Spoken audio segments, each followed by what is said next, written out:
The day the HOA fined me $12,000 for overgrown grass was the day I decided to turn my 18-acre ranch into a state-of-the-art shooting range, 900 feet from the HOA president's mansion. They didn't know I was a former Marine with a law degree, or that this land was my great-uncle's legacy, fought for and passed down through generations. They thought they could starve me out. Instead, they got a lesson in Texas resilience. If you've ever tangled with an HOA, drop a comment. This story will leave you cheering. I stared at the letter on Pine Valley HOA letterhead, my pulse spiking. $12,000 for grass barely an inch over their 6-inch rule. It wasn't the first notice. They'd hit me for my unapproved flagpole, my unsightly pickup, and a vintage tractor on my porch they called a visual nuisance. Fines piled up over months, but this was absurd. I tossed the letter onto a stack of others, each a jab in a campaign to break me. I'd lived on this ranch near Austin for 6 years, mostly ignored by the HOA. My great-uncle, Samuel Reed, bought it in the 1950s, long before Pine Valley's McMansion sprouted. Developers convinced him to include the front 4 acres in their HOA, but the back 14 stayed free, a fact I'd soon exploit. Something had shifted. The HOA's sudden obsession with my property wasn't about standards. It was personal. That evening, my neighbor Clara Evans, a retired nurse, knocked. "Lucas, you need to hear this," she said, glancing nervously. Over coffee, she whispered.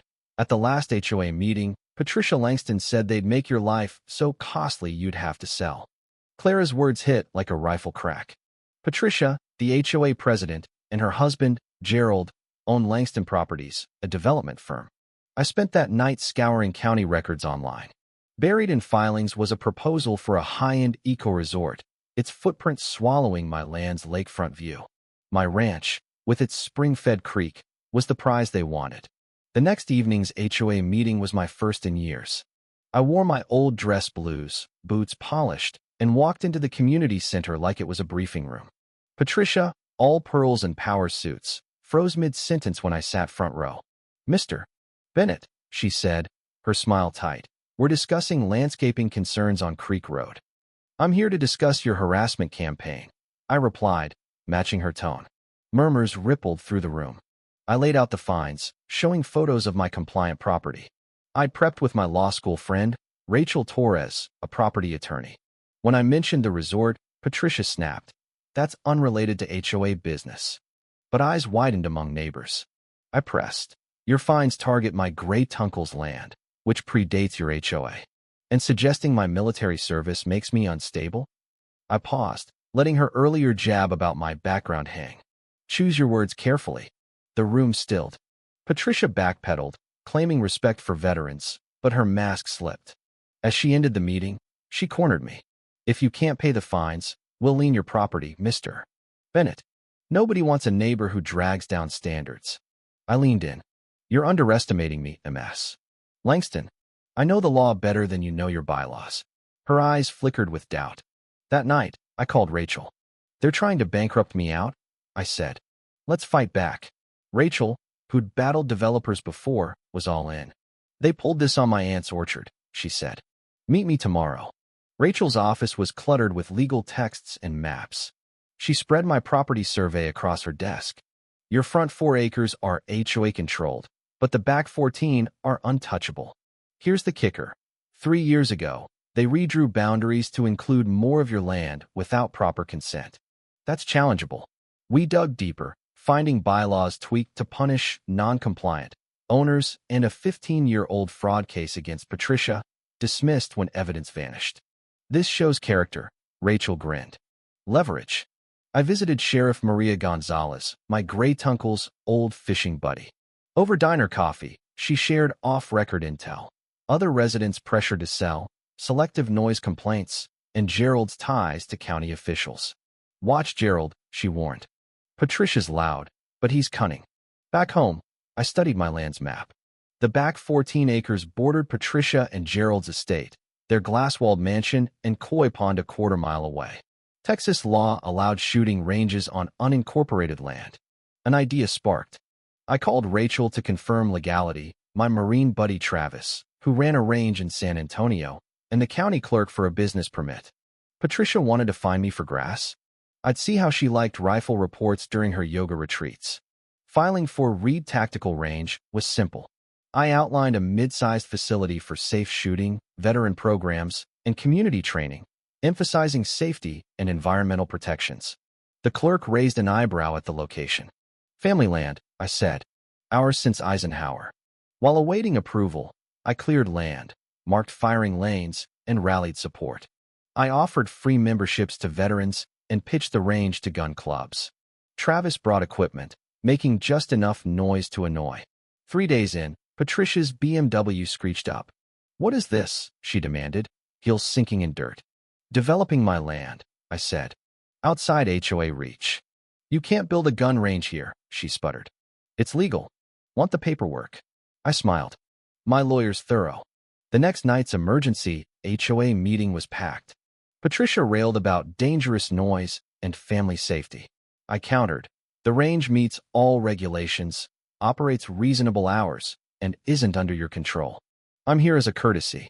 Clara noted Patricia's own loud parties violated ordinances.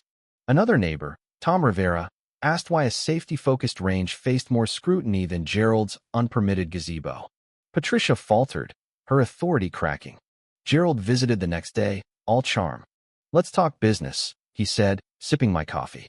"I'll waive the fines and offer triple market value for your land. Cash, quick close." His smile was a snake's. "This isn't just land," I said. "It's my great-uncle's legacy. I'm not selling." "Be smart, Bennett," he warned. "My contacts run deep." "So does the law," I shot back. "And my neighbors are tired of your wife's bullying." Permit approved, construction hummed. Veterans volunteered expertise, neighbors lent hands. My fight became a community stand. I mailed invitations for the range's grand opening, mimicking Patricia's elegant stationery, noting sound travel over Water Strait to her mansion during her Sunday brunches. The Langstons retaliated. Road barriers blocked my entrance, labeled county maintenance. Maria had them removed for lacking permits. A review stalled my permit, but Rachel traced it to Gerald's cronies. A local paper ran a hit piece, quoting concerned residents Patricia's allies about noise and safety. Clara texted, "It's garbage. People see through it." But Tom reported Patricia threatening his job for supporting me. Others faced tax audits or permit delays. The Langstons were squeezing hard. Rachel suggested a counter, a website, pinevalleytruth.org, for anonymous HOA horror stories. Within days, tales of arbitrary fines and intimidation flooded in. I tightened range safety, hiring Travis's veteran instructors. Interest grew, even from deputies tired of distant ranges. Patricia proposed a 400% HOA fee hike for disruptive properties at a special meeting. I'd anticipated this, recording her at the prior meeting saying, "These small-time ranchers ruin our vision. We need them out for progress." I played it. The room exploded, neighbors shouting, board members squirming. Patricia stormed out as calls for her resignation echoed. No vote passed. Rachel called that night. "Langston Properties resort filings are fishy. Their water studies are recycled from other projects, likely faked to rush approvals. This is bigger than your ranch." It pointed to corruption. "Keep digging," I said, "but stay safe." Sheriff Gonzalez warned of a permit denial plot. Rachel urged attending the county planning meeting. There, Gerald huddled with commissioners. When my permit came up, Chairwoman Ellen Tate cited new drainage concerns. Rachel presented our compliance docs, then dropped the bomb. Why scrutinize a small range but not Langston's resort, which uses dubious water reports? She handed out evidence of falsified studies. Gerald's jaw tightened. After whispers, Tate approved my permit, pending final inspection. In the parking lot, Gerald hissed, "This isn't just land now, Bennett." Rachel cut in. "Talk through lawyers, or we'll escalate." At home, Patricia waited on my porch, disheveled. "You're ruining us," she spat. "You're no Bodie, a washed-up Marine with a dusty ranch." "This stopped being about fines when you targeted my home," I said. "It's about accountability now." She vowed to crush me, unaware my cameras caught every word. Gerald called, requesting a secret diner meet. Rachel and Maria arranged cover a deputy eating nearby, Rachel in a booth. Gerald looked haggard. "Patricia doesn't know I'm here," he said, sliding me a folder. It showed Patricia forging HOA signatures, including his. She's obsessed with your land spring. It's not just the resort control that water, and you control future development. He offered evidence for immunity and a settlement to save his firm. She's been hiding assets, preparing for a fall. We've got them, I told Rachel, handing her the folder. This is systemic. We built a case, corroborating Gerald's claims with resident stories and records. Patricia had weaponized the HOA, targeting properties for development while shielding allies. The spring was the real Prizio water source in a drought-prone region. Clara organized community forums, turning my fight into a movement for transparency. Patricia fought back. Yard signs decried the dangerous range. Supporters faced slashed tires and audits. Maria increased patrols, but warned, she's cornered unpredictable. Rachel proposed a town hall, not HOA run, inviting press and officials. We booked the community center, flyering relentlessly. Gerald texted the night before, Patricia knows.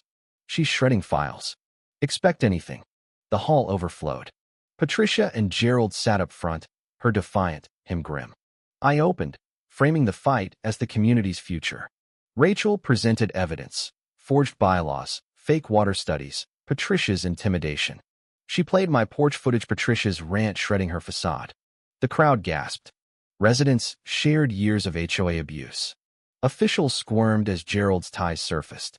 Patricia dismissed it as petty gripes, but Clara asked about her job threats. Patricia exploded. Yes, I threatened you. You and Bennett are ruining our community's value. Someone has to enforce standards. I took the mic. Standards for who? Veterans? Nurses? People who built this place before you decided it wasn't elite enough. Her admission came. Your land spring is vital for progress. I won't let a stubborn ex-Marine stop it. Rachel pounced. Are you admitting to manipulating HOA rules to seize Mr.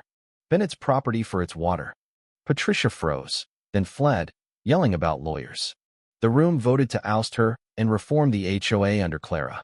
Maria warned me later. She won't quit. Days before the range's opening, Travis called. Someone tripped the site sensors. Maria found tire tracks and a note. Sundays canceled. I camped out, spotting a dark SUV at 3 a.m. Patricia led two men with gas cans, saying, make it look like faulty wiring. I recorded, texting Maria. Deputies swarmed silently, catching them. Patricia ran, but was nabbed. Her glare as I emerged, phone in hand, mixed fury and disbelief. Patricia and her accomplices faced arson, trespassing, and conspiracy charges. One was a Langston Properties ex-employee with a rap sheet. Gerald filed for divorce, cooperating to limit his liability. Patricia's hidden accounts surfaced, funding her schemes. The range opened to a huge crowd: veterans, deputies, neighbors. Clara spoke on community strength. Rachel cautioned the legal fight would drag, but we were ready. The HOA reformed, bylaws rewritten. County probes exposed Langston Properties violations. Gerald funded a water trust to protect the spring, a calculated move, but a community win. The range thrived, a hub for veterans and training. Fines vanished, my land secure. At Patricia's trial, I testified about her harassment and arson attempt. Rachel's evidence, plus Gerald's testimony, sealed her fate. Guilty, with probation, restitution, and a $100,000 veteran housing fund contribution me condition. She left the courthouse alone, her empire dust. Pine Valley's different now. The HOA serves, not rules. The range echoes freedom, not spite. Patricia's mansion sold cheap to my veteran nonprofit. Karma's loud, like rifle shots across a lake. Bullies bank on silence. I fought with law, evidence, and community, proving some ground's worth defending. Where's your HOA fight? Comment, like, subscribe next. We're tackling rogue fences and a Karen who hates chickens.